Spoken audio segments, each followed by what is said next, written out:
Dios los bendiga. El día de hoy vamos a continuar viendo Juan capítulo 3, pero ahora el versículo 16. En la predicación pasada terminamos de ver el versículo 15 y el mensaje que vamos a ver el día de hoy le he titulado Amor incomprensible. Amor incomprensible. En la medida que vayamos viendo este texto vamos a entender el porqué del título, Amor incomprensible. Y leo el texto de la siguiente manera: porque de tal manera amó Dios al mundo que ha dado a su Hijo unigénito, para que todo aquel que en él cree no se pierda, mas tenga vida eterna. El amor es algo tan sublime y tan valioso que no le puede sustituir nada en el mundo. Cuando hemos dado o experimentado amor, nos sentimos plenos y felices.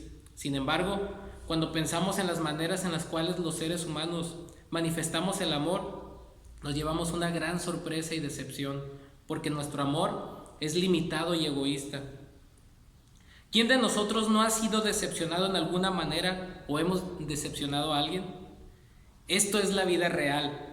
Seres humanos pecadores, imperfectos, egoístas, amando a otros seres humanos pecadores, imperfectos y egoístas también.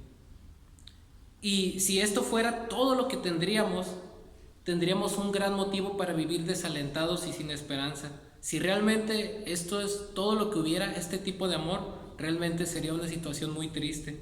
Pero si contemplamos las Escrituras, el amor de Dios, que es infinitamente superior al nuestro, nuestros corazones se llenarán de gozo y esperanza al conocer a ese maravilloso Dios que nos creó para su gloria.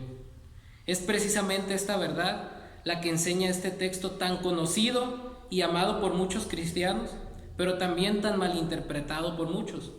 Aunque ya ha habido maravillosas exposiciones de este pasaje, creemos que estas verdades son inagotables y deben de seguir siendo proclamadas por el pueblo de Dios. De hecho, este es el texto, yo creo que la mayoría de los creyentes no sabemos de memoria. Es un texto que hemos escuchado mucho. Sin embargo, a través del estudio de la palabra de Dios y de la oración, nos podemos dar cuenta que este texto sigue siendo esencial para nuestras vidas, para conocer el Evangelio, para comprender el amor de Dios y para compartir este grandioso amor que se manifestó en nuestro Señor a los demás. En lo personal, no pretendo agotar toda la profundidad de este texto, apenas si alcanzo a comprender un poco de lo que es este amor, por eso le puse este título a mi mensaje, Amor incomprensible. A pesar de que es un texto que un niño podría entender sin dificultad, es un texto demasiado profundo que toda una vida de estudio no sería suficiente. Comenzamos con el versículo 16. Dice, porque de tal manera amó Dios al mundo. Hay diversas opiniones entre los estudiosos de este texto si la conversación que el Señor Jesucristo tuvo con Nicodemo termina en el versículo 15 o continúa y termina hasta el versículo 21. Pero si ustedes recordarán, las Escrituras o la Biblia originalmente no fue escrita con capítulos o versículos. Esto se hizo posteriormente para localizar con facilidad los textos, y realmente es difícil llegar a una conclusión si del versículo 16 al 21 sigue siendo lo que el Señor le dijo a Nicodemo o si es un comentario final de Juan. Sin embargo, yo me inclino personalmente porque de estos versículos del 16 al 21 ese era un comentario final del apóstol Juan. Esto es así debido a que, por ejemplo, el término Hijo del Hombre en el versículo 14 es un título que solo el Señor usaba para referirse a sí mismo. En el versículo 16 vemos, por ejemplo, los verbos amó y dio, describen un acontecimiento histórico y pasado. También hay términos en los versículos 16, 18 y 21 que solo el apóstol Juan utiliza en sus propios comentarios sobre la vida de Jesús. Por ejemplo, la palabra unigénito, creer en el nombre, y por ejemplo también el que hace verdad. Y bueno, como sigue diciendo un comentario acerca de este texto, es curioso que Juan nos haya dejado colgados en el aire en cuanto a la reacción final de Nicodemo, si creyó en Jesús en esta ocasión o no. Por lo menos las dos referencias más adelante indicarían que en algún momento sí este fariseo nació de nuevo. Habla de cuando Nicodemo defendió al Señor Jesucristo ante el Sanedrín y cuando estuvo junto con José de Arimatea en su tumba. Esto es lo que dice el comentario bíblico Mundo Hispano, James Bartley. Y finalmente, podemos decir que si fue un comentario final de Juan estos versículos, o siguió la conversación del Señor Jesucristo, independientemente de eso, sabemos que este texto es inspirado por el Espíritu Santo y que es verdaderamente útil para nuestras almas. Me inclino por la postura de que esto es un comentario que hizo el apóstol Juan, concluyendo esa conversación que Cristo tuvo con Nicodemo, y él comienza diciendo una conjunción lógico-explicativo. ¿Qué quiero decir con esto? Él comienza con la palabra porque. Aquí es importante explicar por qué Juan comienza con la palabra porque. Está uniendo a la conversación que el Señor Jesucristo tuvo con Nicodemo y está describiendo los versículos 14 y 15 cuando dice: y como Moisés levantó la serpiente en el desierto, así es necesario que el Hijo del Hombre sea levantado, para que todo aquel que en él cree no se pierda, mas tenga vida eterna. Esto nos dice la causa por la cual Dios otorga vida eterna a todo aquel que cree en el Hijo del Hombre que fue levantado en la cruz. Podemos reflexionar de esta manera: ¿por qué Dios levantó una serpiente de bronce para salvar a los israelitas rebeldes? ¿Acaso ellos lo merecían? Si se rebelaron contra Dios y contra Moisés, ¿Dios estaba obligado a salvarlos? Por supuesto que no. Dios lo hizo motivado por su gran amor. De la misma manera, Dios otorga vida eterna a los que se arrepienten y creen en su Hijo, no en base a algo bueno que Dios haya visto en el hombre, sino debido a su naturaleza amorosa. Dios toma la iniciativa de enviar a su Hijo no en base a que la humanidad tuviera algo bueno, sino en base a su gran amor. Y es por eso que el versículo 16 comienza diciendo esto. ¿Por qué? Porque de tal manera. ¿Por qué Dios otorga vida eterna a todo aquel que cree en el Hijo? ¿Cuál es la causa de que Dios haga eso? Porque de tal manera amó. Esta frase o este adverbio de tal manera, debido a que no hay un adverbio más preciso para describir el amor, Juan solamente dice de tal manera, o también podríamos decir con tal intensidad, con tal magnitud, de esta manera. Simplemente no hay algo con lo cual se pueda comparar este gran amor. Podríamos decir, de esta manera incomparable, incomprensible, amó Dios al mundo. En otras palabras, no hay un adverbio preciso para describir o comparar este amor de Dios, y simplemente Juan, inspirado por el Espíritu Santo, escribe de tal manera, de tal magnitud, con tal intensidad. Así fue como Dios demostró este amor. Porque de tal manera amó. Este verbo amó es curioso que viene de un verbo griego agapao, que es el amor más elevado que hay, ya que consiste en tener un gran afecto, cuidado y lealtad hacia una persona a quien se ama. Es un amor sacrificial que busca el bien supremo de aquella persona quien es receptora de ese amor. Dios se da a sí mismo para beneficiar a una persona que no merece su amor. No se basa simplemente en un sentimiento positivo hacia alguien, sino se basa en un sentimiento profundo, en una lealtad profunda y en una entrega sacrificial constante por el beneficio de esa persona a quien se ama. Y si nosotros comprendemos esto o meditamos en esto, Dios hace esto, pero por personas que no merecemos su amor, porque de tal manera amó.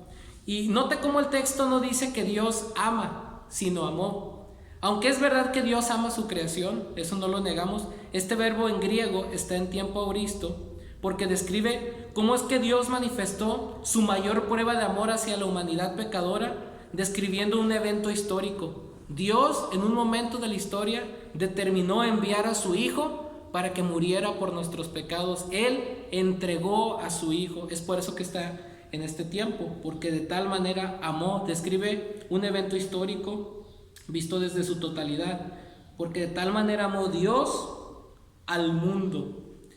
Dios es la causa de ese gran amor, el Dios verdadero que nos creó y que se reveló en las Escrituras, el Dios santo, todopoderoso, eterno, sabio, justo, bueno y único, amó a sus criaturas de una manera infinita e incomprensible. El Dios que creó el universo, el Dios que creó nuestro planeta, el Dios que nos creó, el Dios que sustenta nuestras vidas, aquel Dios que nos da de comer. Por ese Dios estamos vivos, por ese Dios estamos viendo, escuchando, respirando. Ese Dios eterno, todopoderoso, sublime, grandioso, único, santo, que aborrece el pecado, fue ese Dios que amó a su creación de una manera infinita e incomprensible. Sigue diciendo el texto, ¿quién es la causa de este amor?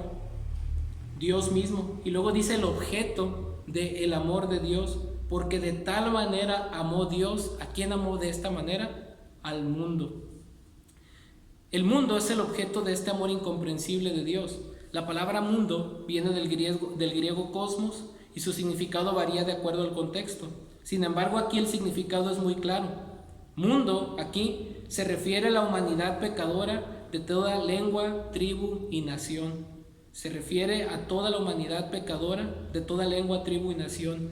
Y como comenta, J.C. Ryle en sus meditaciones sobre los evangelios, especialmente el de Juan, él describe esto: es un amor incuestionablemente distinto e independiente del amor especial que profesa Dios a sus santos. Es un amor de piedad y no de aprobación o satisfacción, pero no es un amor menos real. Es un amor que exime a Dios de injusticia al juzgar el mundo. Por ejemplo, observa Juan Calvino y cita a otro comentarista respecto a este texto: Cristo trajo vida porque el Padre Celestial ama a la raza humana y desea que no se pierda. Fin de la cita.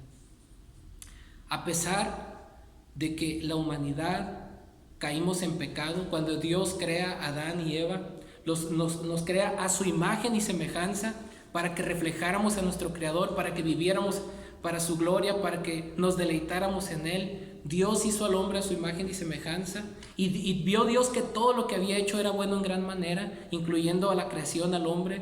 Dios se deleitaba en el hombre se deleitaba en Dios, pero el pecado vino a arruinar esa relación perfecta que había entre Dios y el hombre. El día que comáis de este fruto ciertamente moriréis, le dijo Dios al hombre. Y el hombre desafió a Dios, su creador, pecó contra Dios, se rebeló contra su creador, y desde ese momento entró la naturaleza corrupta, caída al ser humano. Y a pesar de que día tras día esta humanidad se va degradando más en el pecado y vemos más cosas que podemos cuestionar si realmente queda algo bueno en este mundo, aunque siga habiendo muchas cosas buenas que reflejan a Dios, vemos que este mundo va cada vez más al infierno. Pero a pesar de ello, a pesar de que el pecado contaminó a sus criaturas, Dios sigue amando a su creación, porque eso es de acuerdo a su naturaleza. Dios entregó a su Hijo por pecadores rebeldes que han quebrantado su santa ley, porque Dios sigue amando su creación. Por ejemplo, si nosotros nos vamos al Salmo 145, en el versículo 9, nos revela esta gran verdad. Dice así: bueno es Jehová para con todos, y sus misericordias sobre todas sus obras. Luego sigue diciendo más adelante, el versículo 16, abres tu mano y colmas de bendición a todo ser viviente. Abres tu mano y colmas de bendición a todo ser viviente. Dios hace salir su sol sobre buenos y malos, llueve sobre justos e injustos, la tierra produce comida para justos e injustos. Dios sostiene con vida aún aquellas personas que pareciera que no son dignas de vivir. Dios es realmente bueno porque Él ama a su creación. Si no fuera así, ni usted ni yo podríamos estar escuchando este mensaje, no podríamos estar respirando. A pesar de que nos rebelamos constantemente con nuestro Creador, Él manifiesta su amor de esta manera general. Podemos ver, por ejemplo, también en Ezequiel capítulo 33, versículo 11, un ruego amoroso de Dios. Ezequiel capítulo 33, versículo 11, que dice: diles, vivo yo, dice Jehová el Señor, que no quiero la muerte del impío, sino que se vuelva el impío de su camino y que viva. Volveos de vuestros malos caminos. ¿Por qué moriréis, oh casa de Israel? Este texto sigue siendo vigente para nuestras vidas el día de hoy. Dios le dice a la humanidad que va a pasos agigantados a su destrucción. Vuélvanse a mí. ¿Por qué tienen que morir? Dios desea reconciliar a su creación consigo mismo. Nos sigue diciendo, por ejemplo, también en Romanos capítulo 2, versículo 4, que es precisamente este amor de Dios general hacia su creación que nos debe de guiar al arrepentimiento. Romanos capítulo 2, versículo 4 dice así: o menospreciáis las riquezas de su benignidad, paciencia y largura de ánimo, ignorando que su benignidad, es decir, su bondad inmensa, te guía al arrepentimiento?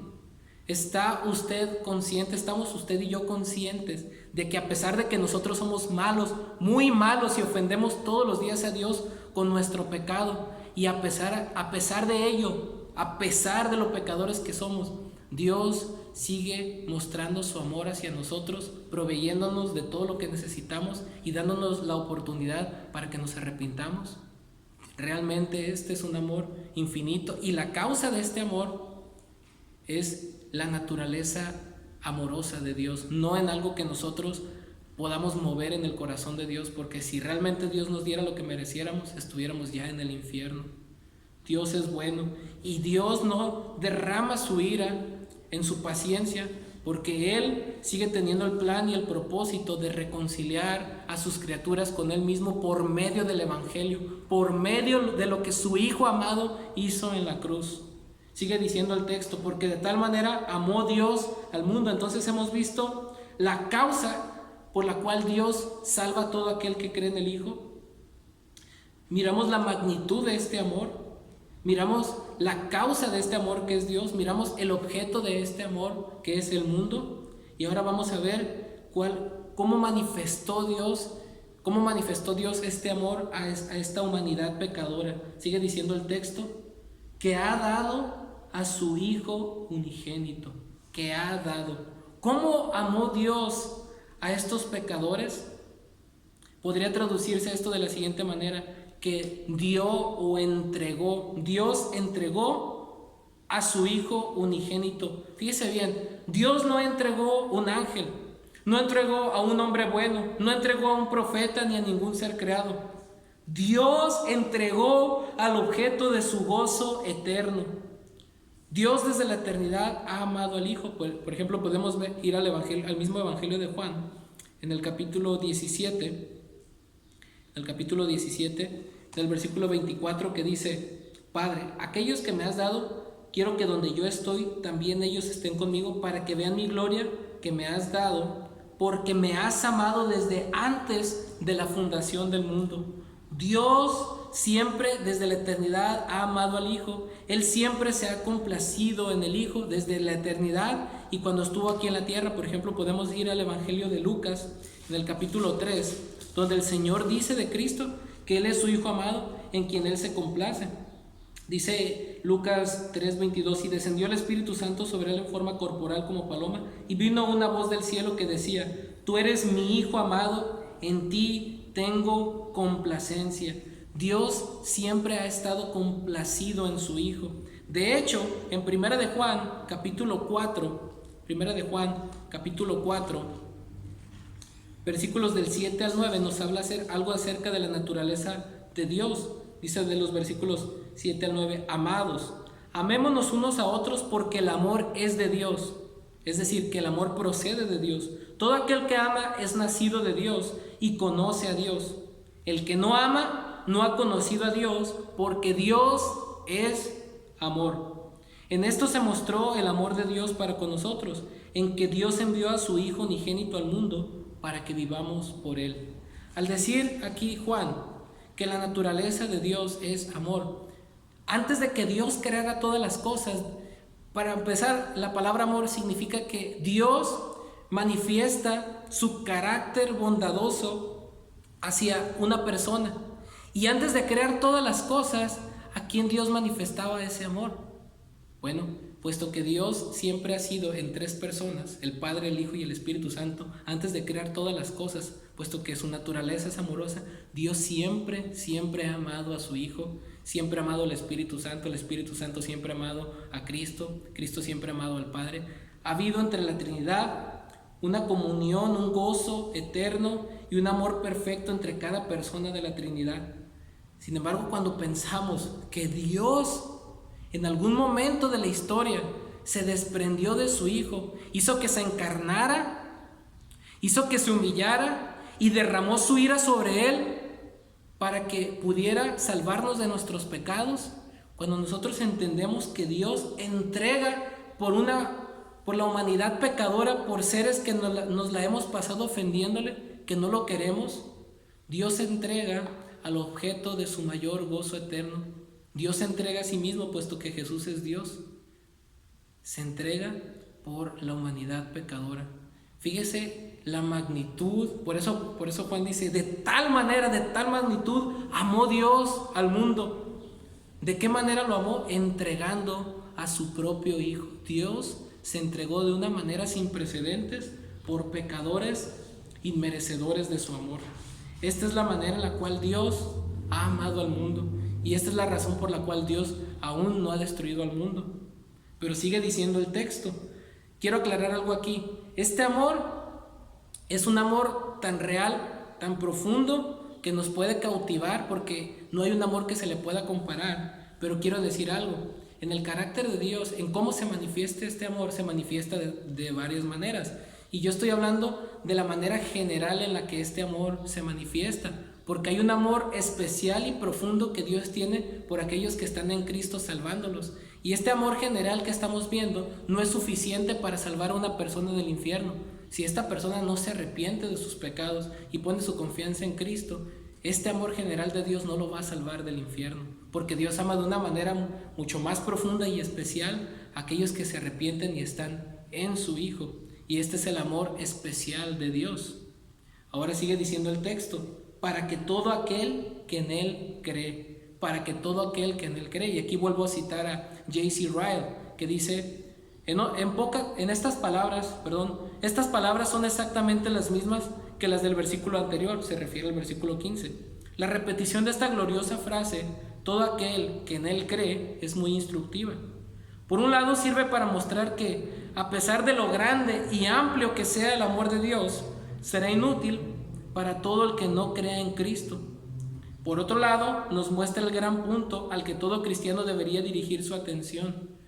Muchas veces nos preguntamos, ¿realmente Dios me ama? Pero la pregunta debe de asegurarse el cristiano, ¿creo en Cristo realmente? Fin de la cita. Para que todo aquel que en Él cree.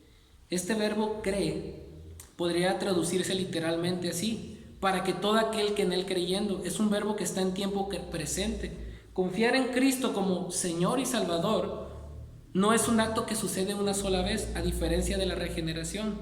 El Señor Jesucristo ya trató que antes de que una persona pueda responder en arrepentimiento y fe al Señor, porque aún la fe y el arrepentimiento es un don que Dios otorga en un pecador muerto en sus delitos y pecados. La respuesta de una persona que nace de nuevo debe ser arrepentirse y creer, mientras que la regeneración o el nuevo nacimiento es un acto único, soberano, misterioso y poderoso de Dios, secreto en el corazón del ser humano. El creer, la conversión, es el inicio de una vida de fe y que va creciendo y que se va desarrollando. Una persona, un cristiano, un creyente genuino o verdadero que ha depositado su confianza en Cristo, permanecerá creyendo hasta el final. De hecho, podemos comprobarlo con otros textos de la Escritura. Por ejemplo, en Mateo capítulo 24, versículo 13. Mateo 24, 13 dice, mas el que persevere hasta el fin, éste será salvo.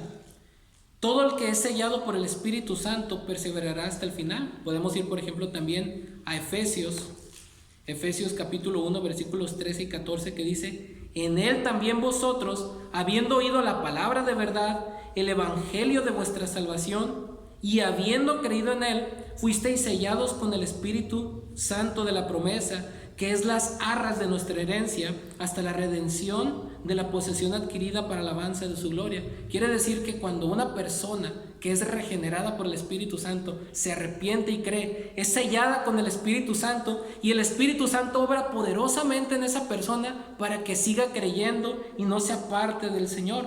De hecho, perseverará hasta el final y nunca se perderá, porque es guardado por el poder de Dios. Podemos ir por ejemplo, a la carta de Judas, que está antes de Apocalipsis, en el versículo 24, solamente tiene un capítulo esta carta, y dice, y aquel que es poderoso para guardaros sin caída y presentaros sin mancha delante de su gloria con gran alegría. Dice, y aquel que es poderoso para guardaros sin caída. Todo aquel que se arrepiente y cree en el Señor Jesucristo, Dios asegura guardarlo en su poder para que jamás se pierda. Y esto nos puede venir la pregunta: entonces los que se apartan de la fe definitivamente, ¿qué sucede? La realidad es que nunca se convirtieron en realidad, nunca nacieron de nuevo. De hecho, en 1 de Juan, capítulo 2, versículo 19, nos dice: salieron de nosotros, pero no eran de nosotros, porque si hubieran sido de nosotros, habrían, palabra clave, permanecido con nosotros, pero salieron para que se manifestase que no todos son de nosotros. En otras palabras, para que todo aquel que en Él cree, comenzamos a creer en Cristo y seguimos creyendo y perseveramos creyendo hasta el final, y es una fe que se va desarrollando durante toda nuestra vida. No se pierda, no se pierda.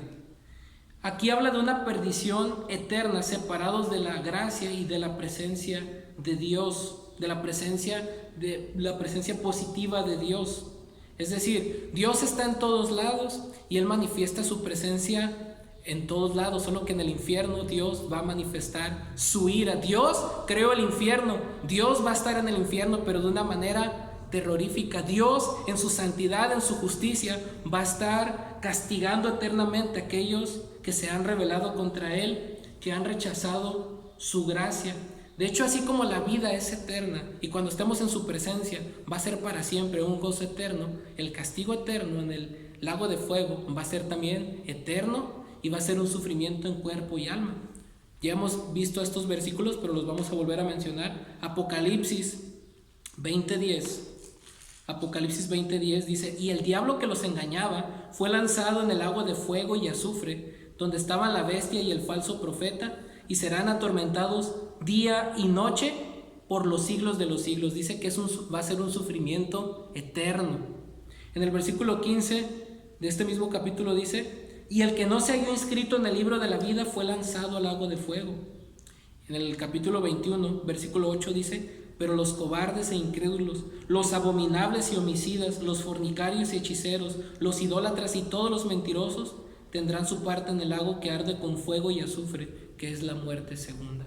Aquí habla de una perdición eterna. No habla solamente de dejar de existir, como algunos creen, que Dios va a destruir el alma junto con el cuerpo. Aquí habla de un castigo real, infinito, eterno en cuerpo y alma, por haber rechazado al Hijo de Dios. Para que todo aquel que en Él cree no se pierda, hablamos de la perdición eterna en el infierno, mas tenga vida eterna. En lugar de ser condenados, Dios quiere que tengamos vida eterna.